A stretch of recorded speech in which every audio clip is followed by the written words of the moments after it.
Hello! Today I'm going to show you how to use embossing tools to personalise different products, such as this champagne glass. Okay, so there's a number of things that we're going to be using to do our embossing. I have purchased all of these especially. They are special tools that you need to buy. The first thing you will need is an embossing pen. So these are by a brand called Ranger. They are an embossed pen. These ones come in a 2-pack. You get the clear one and you get a black one. They are what helps the embossing powder to stick to your product. We will also want our heat tool. Now this is not a hairdryer. A hairdryer will not give you the same level of heat or the same sort of concentrated airflow that the heat tool or the heat gun will give you. So hairdryers are not an option. You do need an actual heat gun.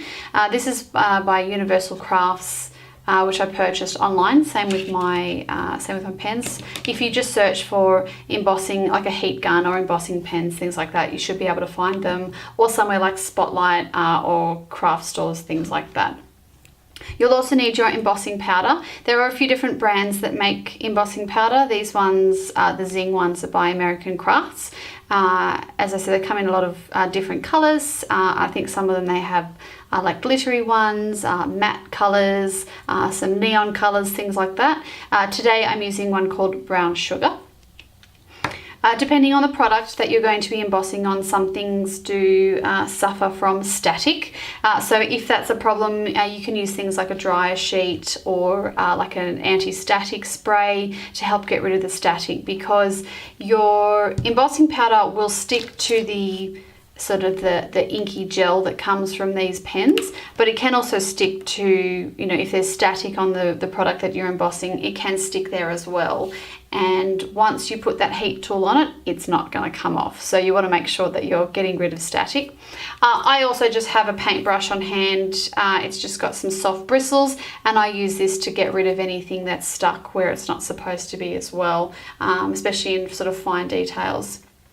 And then the last thing I just keep a piece of paper, which I sit underneath on my workspace when I'm putting the embossing powder on, just so that I'm capturing everything, all the excess that comes off, because we don't want to throw that away. We want to obviously hold on to it so that we can use it next time. So today I'm just going to do a little bit of writing on a champagne glass that I have. Now for my wedding, I did a set of glasses for the morning of our wedding day when the girls and I were getting ready. So I did ones that said bride and my bridesmaids and mother of the bride, mother of the groom, things like that. And then my dad said to me just the other day, he said, well, where's my glass? He said, we should have a set. And I said to him, well, I will make one for you. I said, I have a spare glass and I'll give you another one so that you have mother and father of the bride. So today I'm going to be writing father of the bride on this champagne glass. Now with the two different coloured pens, depending on the product that you're embossing on, will determine which pen that you're going to use. So obviously the black pen, it is black when it comes out.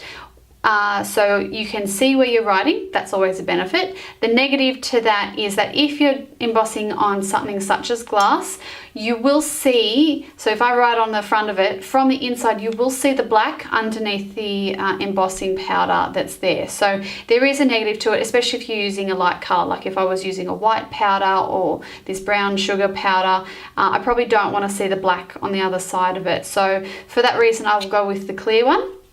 Obviously the downside to the clear one is I can't see it when I'm writing. But my trick, especially if using the clear one on glass, is to make sure that you have a good light source, because obviously glass is reflective. So when I'm writing on the glass, I'm going to be able to turn the glass and I can see this sort of inky gel. It will shine in the light because it's a bit sort of, it's tacky.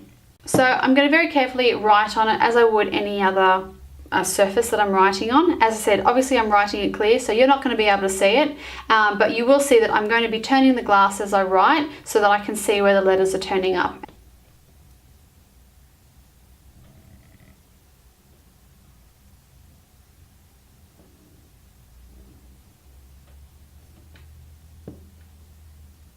And I promise you this, it does take a little bit of practice, so I'm not just a genius at this. I've done it a few times to work out what's going on. And you know what? It might not work out right. Now, the other thing with your embossing powder is that if you make a mistake, especially with the clear ones, you can wash it off. And well, on glass you can wash it off and start again. Until you put the heat tool on it, this stuff will come off glass.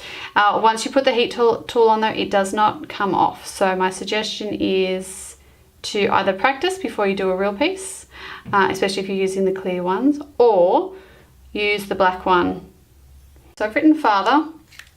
I'm going to tip the powder on so you can see. So over the top of my paper,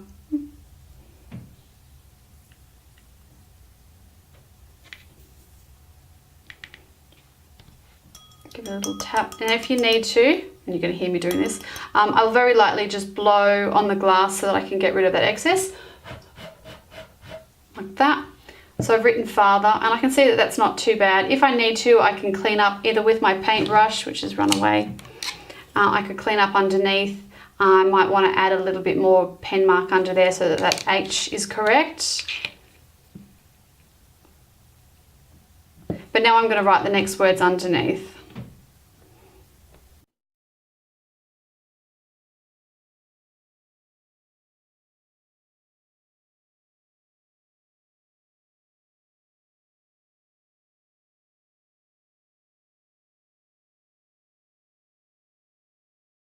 The rest of my words, I'm going to bring my piece of paper back and I'm going to tip my embossing powder on it again.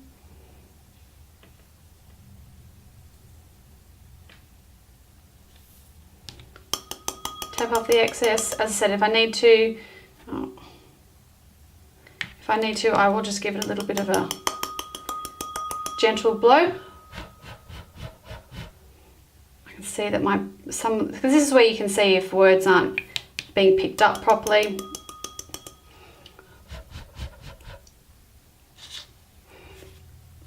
And I've got father of the bride written. Now what I'm also going to do, and sometimes if you want to, I might just do another little run over just in case anything didn't stick.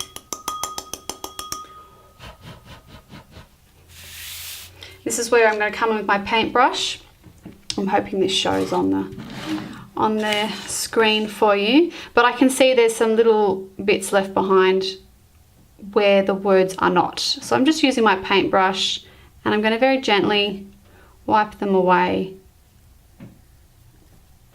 Because as I said, once we use the heat tool, it's going to, that's it, it won't come off.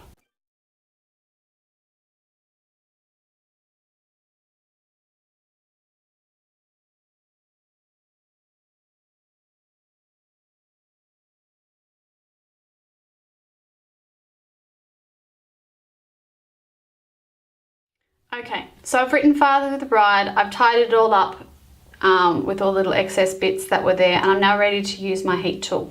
So the other thing you want to do as well is that you've got your piece of paper with your embossing powder on it. Don't have that directly underneath your heat tool when you're heating, because you don't want to be turning that into a giant pile of embossed powder. So I am going to just use, and this is why I do it on a piece of paper as well, because I can just pick it up, gather it together. I'm just going to tip it back in. That's it. Now we want to use our heat gun. Now they do take a little bit to warm up, maybe a minute or so.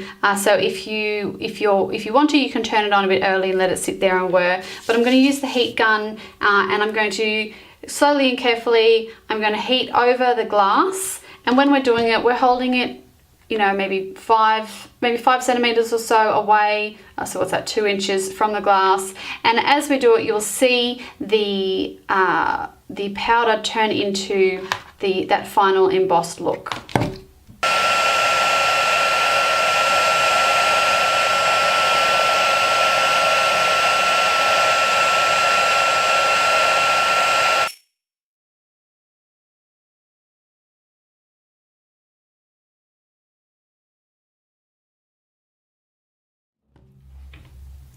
And there we have it. Now it's become that nice, smooth, embossed finished. That glass is a little bit hot. It will take a couple of minutes for it to cool down again, because obviously it heats up the glass in order to make to melt the embossing powder. But now that's ready to go, and I can give that to my dad, and my mum and dad will have a set as a memory of our wedding.